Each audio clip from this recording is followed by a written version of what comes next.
Selling a property this year? Wondering what kinds of open houses to offer?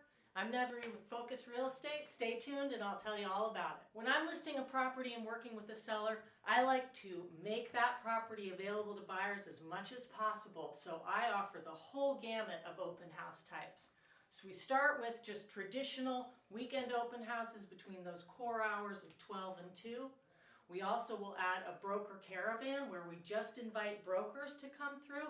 They can bring their buyers, so get with your agent and get in early. Those are usually held before the first weekend of open houses. I also like to offer commuter open houses, which are in the evenings after work.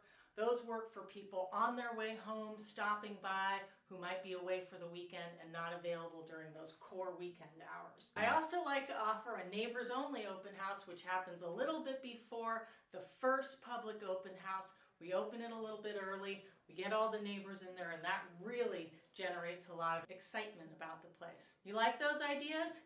Reach out to me. I'm Neathery at Focus Real Estate. Find me on our website or email or call me.